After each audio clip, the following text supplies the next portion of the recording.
Gusto mo ba mabilisan ma-monetize sa ads on Reels at in-stream ads? Hindi po ito prank ha. Totoo pong may paraan para mas mabilis ma-monetize dito sa mga tools ni Meta. Kagaya ng ads on Reels at in-stream ads. Na-invite ako sa in-stream ads mag-setup ay 25 days pa lamang mula nang nag-on ako ng professional mode ko. At 46 days naman noong nagka-ads on Reels ako. Ang bilis, di ba? Para po sa mga profile na hirap ma-monetize dahil sa dami ng mga violation, I suggest po na gumawa kayo ng new account. Pagbago, mas malinis, mas maganda ang algorithm. Asahan mong ang mga reels video mo ay mas ipapakalat ni Meta sa mas maraming audience dahilan kung ba't mas mabilis mo mamimit ang criteria na 60,000 minutes views. Ito pong account ko ang patunay. Wala po itong sapilitan. Pwede mo po akong gayahin. Wala naman mawawala. Posible ka pang magkaroon.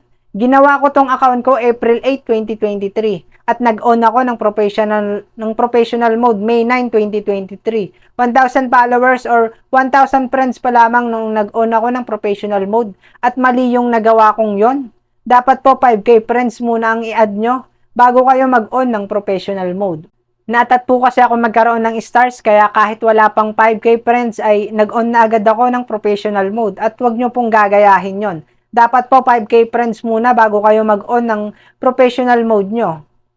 At mula nga po nung nag-on ako ng professional mode ko ay nag-start na ako mag-upload ng mga reels video ko.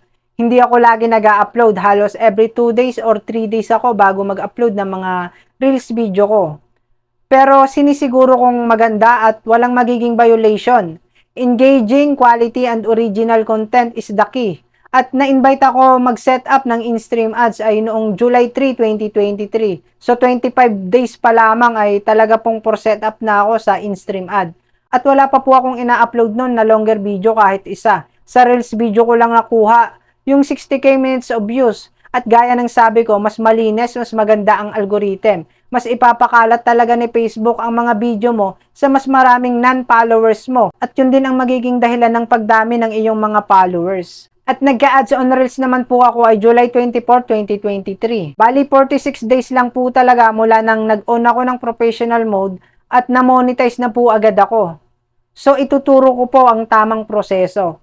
Pag nakagawa ka na ng new account mo, mag-post ka po daily. Kahit mga text lang para hindi po ma-detect ni Lolo na robot ka. Kahit nag-add friends ka ng marami ay hindi niya panghihinalaan na robot ka. Mag-post ka lang po ng hello guys, new account ko or batiin mo lang sila. Magandang umaga, magandang hapon, gawin mo yon araw-araw habang nag-add friends ka hanggang sa makuha mo yung 5k or 5,000 friends. Saglit lang po yun guys. At pangalawa, yung i-add friends mo lang ay friends of friends. Wag na yung mga ibang lahi. Makikita mo naman mga mutual friends mo, yung mataas na mutual friends, yun ang i-add mo para posible na kilala ka or kilala mo. At pag nakuha mo na yung 5k friends, mag-on ka na agad ng professional mode mo. Take note, panatilihing sumunod sa community standard, community guidelines, sa mga pinagbabawal ni Lolo Mets. Panatilihin mong malinis lagi ang account mo para walang magiging problema. Tsaka ito, baka itanong nyo kasi naset nyo na yung payout nyo or yung TIN nyo doon sa old account nyo. Pwede bang iset uli sa bago nyong gagawin? So, para sa akin po oo kasi yung old ko, naset ko doon yung TIN ko. At dito din sa new ko, so wala namang naging problema. Sinet ko din dito yung TIN ko. Sana po nakatulong ang video nito sa inyo. Pa-share naman po para sa kaalaman ng karamihan. Thanks for watching and follow for more.